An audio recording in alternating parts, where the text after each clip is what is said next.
Alright guys, for the people that are interested, this is what I've been working on. So I've been making videos out in the shop. So this is what we're calling phase 1. And so yeah, we did all the electrical, all the plumbing for this. We put in, she wanted this little thing to see your face better. It has a light on it that lights up and does all that neat stuff. Putting all this stuff in. That's where we'll keep our towels and stuff like that. Still need to put the toilet in. We got to paint this little spot on the wall here. You see, we did all the tile. Put these little guys in. These are pretty cool. They have the night lights that shoot down at night. This is set off by light, basically. Yeah. So this is, like I said, this is phase 1 so far, what we've done. Of course, that used to be a shower. We ripped all these walls out and all kinds of stuff. Well, this is phase 2. And so we haven't started this yet. We're going to have this separating. Basically this stuff here. There's going to be a glass wall here. It's going to be 8 foot tall. Leading and then you'll have a doorway coming in here. Not a doorway, just a doorway where you step in. You have a tub over here, and you'll have a shower coming out of the wall there, and a drain down here, and then there'll be a drain over there first. So you'll have a shower and a tub in the same room, basically, with a glass wall divider dividing it. And we're going to slope this floor to where it runs down that direction, except for where the tub is. We'll have to flatten that out, but everywhere else, all the shower will actually slope down and have a drain over in here. But I've already got the wall, the glass wall, which is a big plate picture window. It's pretty cool. We got a pretty good deal on it. But anyway, yeah, you can see this is a mess. So we finished this out, painted. Still need to paint the ceilings because we had to rip those walls out where that used to be. Got to put the fan in still. Just little odds and ends here and there, but yeah, next weekend we'll probably get started on some of this stuff, so that'll be the next thing. And I'm trying to only work on this stuff on the weekends, but it ended up taking over the whole week for the most part. So, and you see she's redone the doors. She's repurposed all this furniture. She paints this and puts the fancy wax distress look and stuff. That was a dresser we've made into a double sink and all that kind of stuff. We did the same thing in the other bathroom. A long time ago. We've ripped all our carpet out. We're gonna put floors in here.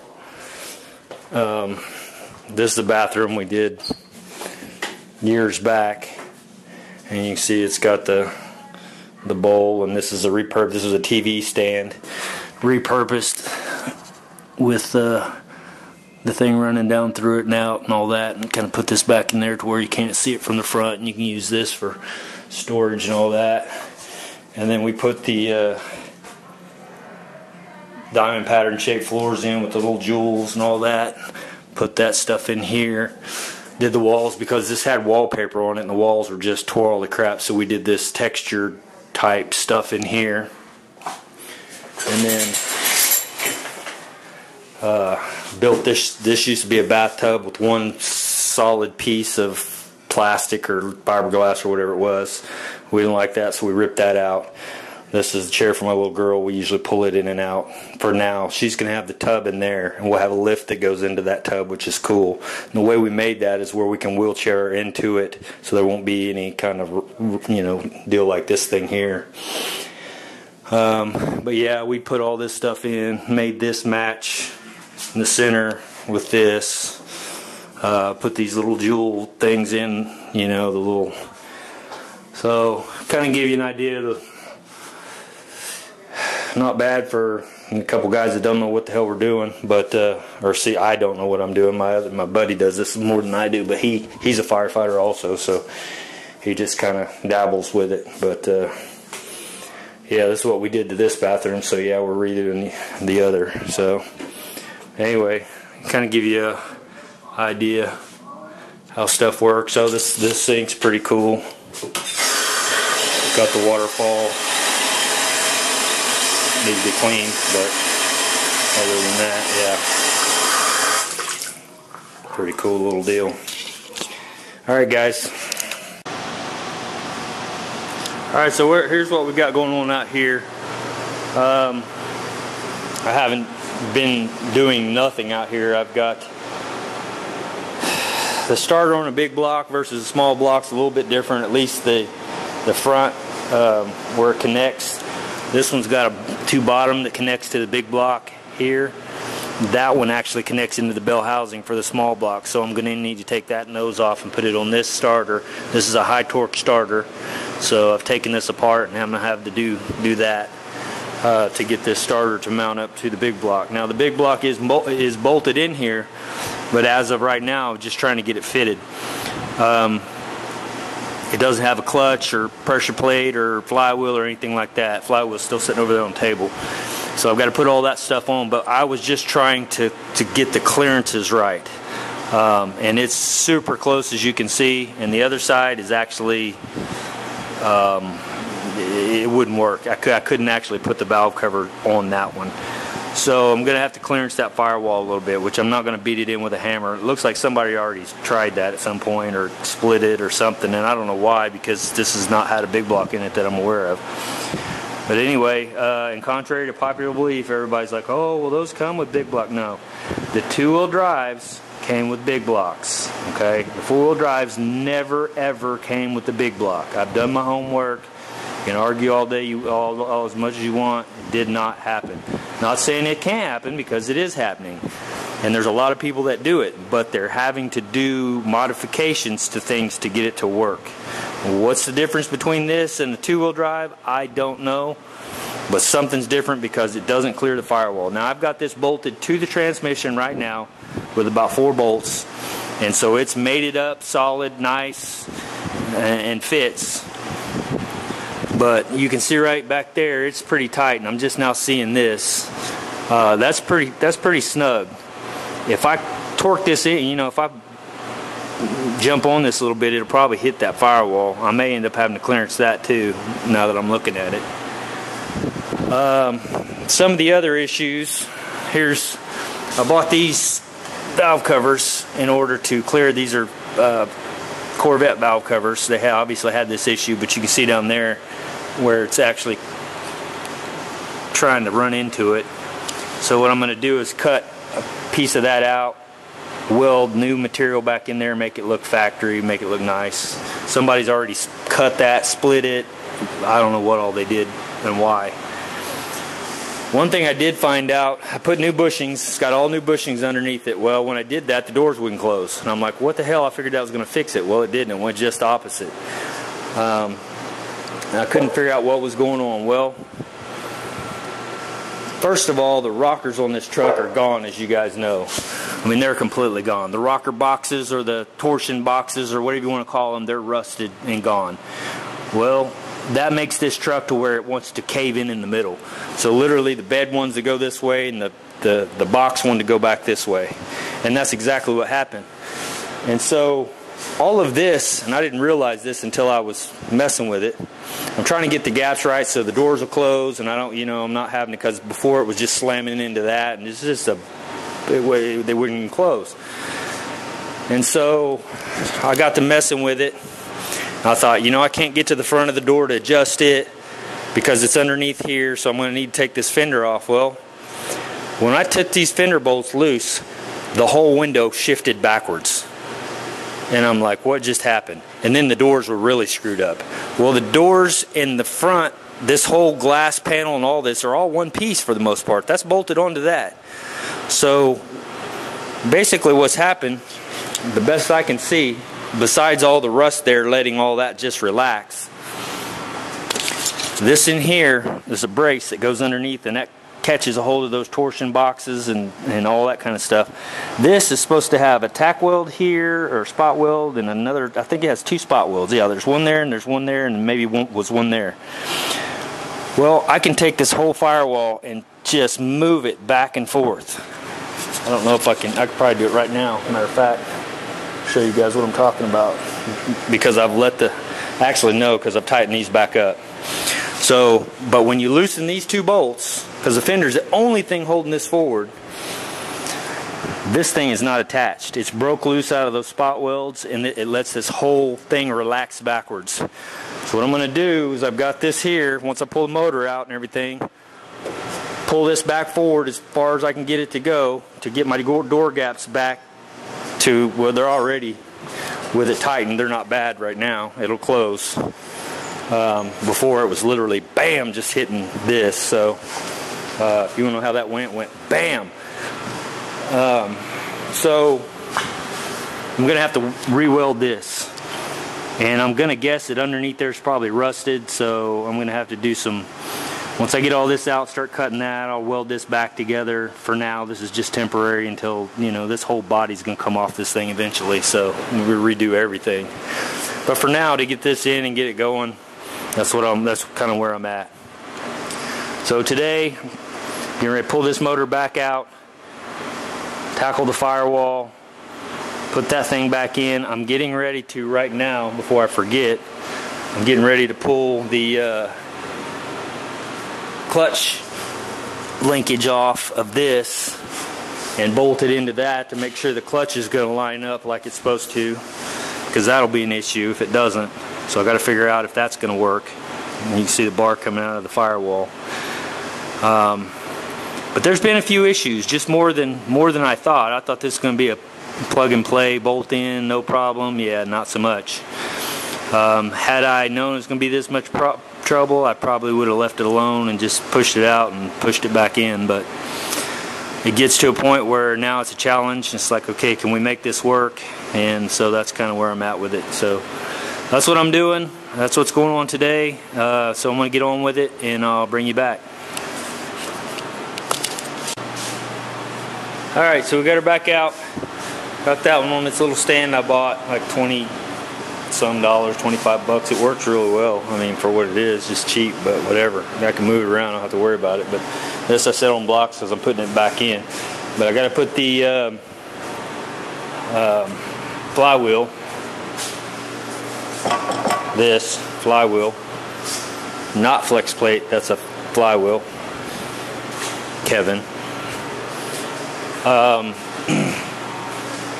He likes me to know all the names of my stuff. If I call something the wrong name, he doesn't like it. So I have to learn how all my names, all my stuff, because we wouldn't call the wrong thing, because that might make you look stupid, and we wouldn't want that, right? So we're gonna look smart and know the names of all the stuff.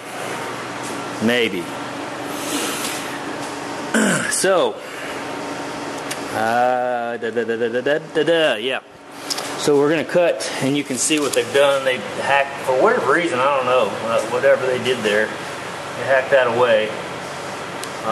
That's going to need a little bit of clearancing. So I'm going to figure out the best way to go about this and try to make it look as factory as possible, which, I mean, ultimately it's behind the motor, but still, I mean, you want it to look decent. And I don't know how much of that metal there is so far gone. And you can see,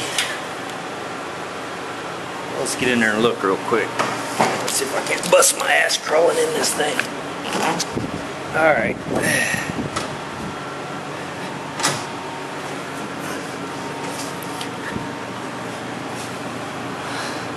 So, you can see one of the new bushings down in there, maybe.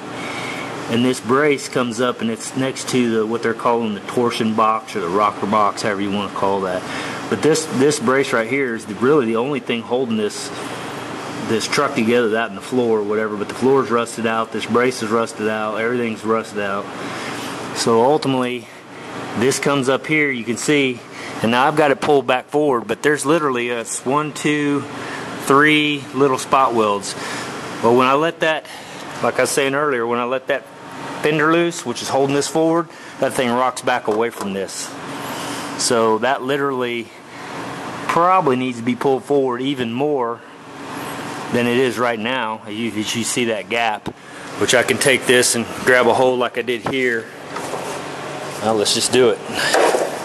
Why talk about it when you can do it, right? Let's see. Pardon my camera work here. I'm gonna have to set you down for a second. You can look at the wall while I'm doing what I'm doing. Alright. Oh, you asshole. Alright. Now, I really need to probably loosen those before I go cranking on this. But it'll start pulling that. I bet it goes to where it pulls this completely closed. So what I'm going to do is go ahead and loosen those bolts back up, get this pulled down where it needs to be. This one here, you can see, has no gap. So it's where it needs to be. It didn't break away, so that's good. This side actually was doing okay. It wasn't too bad. This side was the bad side, which again, that shouldn't be there. That gap, I don't know if I'm showing that. My camera's getting ready to die, but if you can see the air gap between there. There it is. That's not supposed to be there. So I'm gonna pull that closed, and then I'm gonna come in here and clean. Well, I may go ahead and clean this up real good with a grinder, and I may just throw a couple welds on the sides here or something. Something I can get back off eventually, you know, or well, hell, I don't know. I may have to end up buying all new sheet metal for this anyway. So don't know. Anyway, I'll bring you back. All right, so you can see I cut a big chunk out of that. I need to refine it a little bit, but it'll work for now. And I'm gonna just follow the contour of the body the way it was originally, because that, you know, that came out, you know, a little bit. They bowed that out there for whatever reason, and it didn't look like it looks like the clutch comes about right in the center of that hole, so I don't see any purpose in having that bowed out like that. So basically I'm just going to follow that contour down. We'll kind of see how it goes. This is my patch. I just pressed it up in there, piece of whatever that is, paper-ish stuff. I've got it to where that's the hole there, to where I can kind of sneak up on that and kind of round it back out.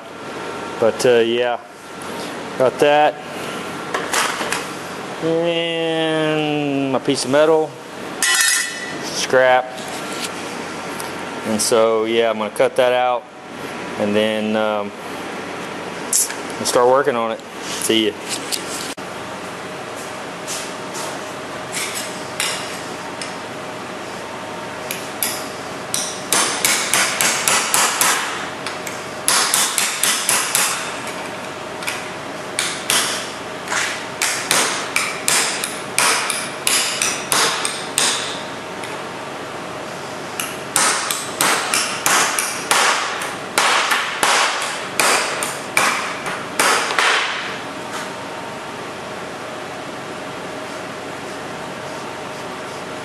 Crease that a little bit sharper.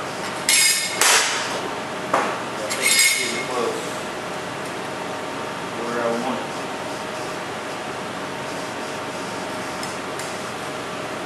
Get all this bullshit out of there. Cut it big so I can sneak up on it.